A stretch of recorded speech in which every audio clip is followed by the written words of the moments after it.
एक समय की बात है। एक गुरु और शिष्य साथ में कहीं जा रहे थे। चलते चलते वो एक बड़े से खेत के पास पहुंचे। उन दोनों को प्यास सताने लगी तो उन्हें खेतों के बीचों बीच एक टूटा फूटा घर दिखाई देता है। अब गुरु और शिष्य दोनों उस घर के पास पहुंच जाते हैं और उस घर के दरवाजे को खटखटाते हैं तो थोड़ी ही देर में दरवाज़ा खुलता है और अंदर से एक व्यक्ति निकलता है जिसके साथ उसकी पत्नी एवं 3 बच्चे भी थे जो बड़े ही फटे और पुराने कपड़े पहन रखे थे। गुरुजी उनसे बड़े ही विनम्र आवाज में कहते हैं, क्या हमें पीने के लिए पानी मिल सकता है? वह व्यक्ति अंदर से पानी लेकर आता है जिसे गुरुजी और उनका शिष्य ग्रहण करते हैं। फिर अचानक से गुरुजी उस व्यक्ति से बोलने लगते हैं, आपका खेत तो बहुत बड़ा है किंतु इसमें फसल नहीं है, फिर आप लोगों का गुजारा कैसे होता है? गुरुजी की ऐसी बातें सुनकर वह व्यक्ति कहता है, गुरुजी हमारे पास एक भैंस है जो काफी दूध देती है। वही दूध बेचकर कुछ पैसे मिलते हैं जिससे हमारा गुजारा होता है। इसी तरह बातों ही बातों में शाम हो जाती है।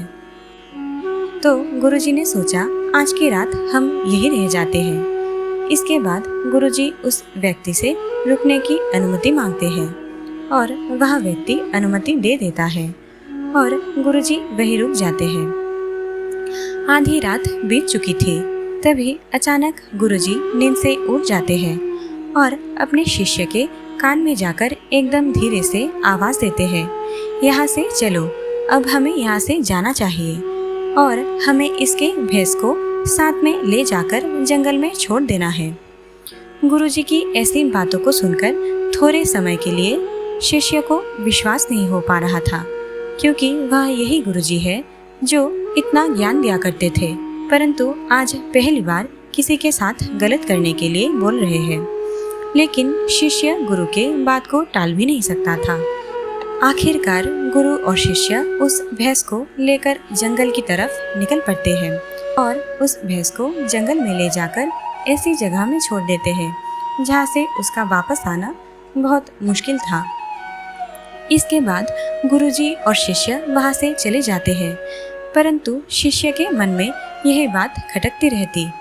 लगभग 10 वर्ष गुजर जाने के बाद शिष्य भी एक बड़ा गुरु बनता है, तो उसके मन में भी विचार आता है कि क्यों ना उस व्यक्ति से मिला जाए जिसके भैंस को जंगल में छोड़ दिया था और उसकी कुछ आर्थिक मदद भी कर देंगे ताकि उसकी आगे की जिंदगी खुशहाल हो सके। ऐसे विचार से वो निकल पड़ा और कुछ ही समय में उस व्यक्ति के पास पहुंच गया।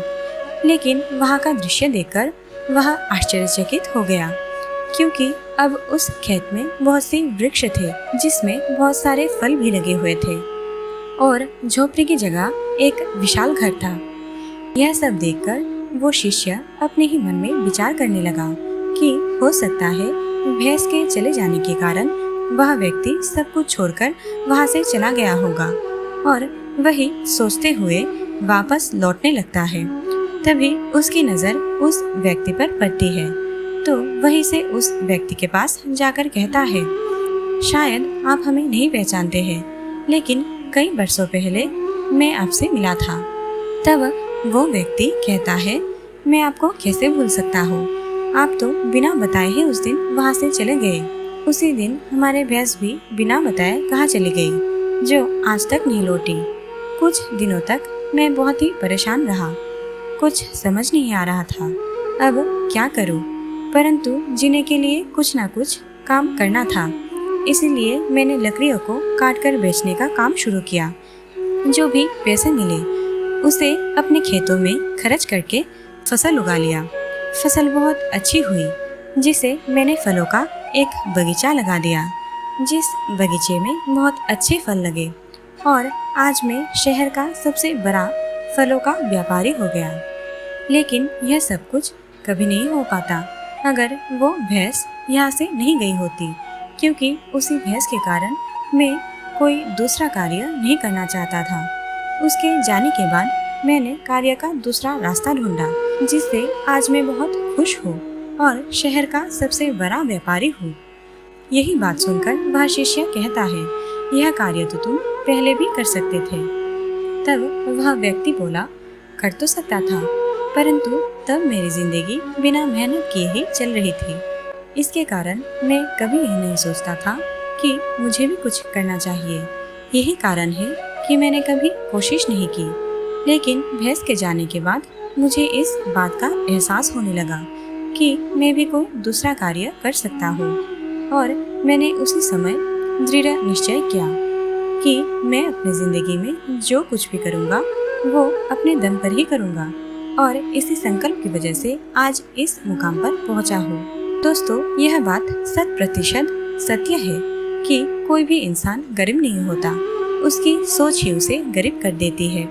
क्योंकि इंसान जितनी बड़ी सोच रखता है उसे उतनी ही बड़ी सफलता प्राप्त होती है। इंसानों की सोच में यही फर्क होता है कि कोई व्यक्ति आंखें बंद करके सपना देखता है और कोई आंखें खोल के सपना देखता है। इस कहानी को सुनकर इस बात को सोचना चाहिए कि कहीं आपके भी जीवन में कोई रुकावट नहीं है, और अगर कोई रुकावट है तो उससे आगे बढ़ने का प्रयास कीजिए।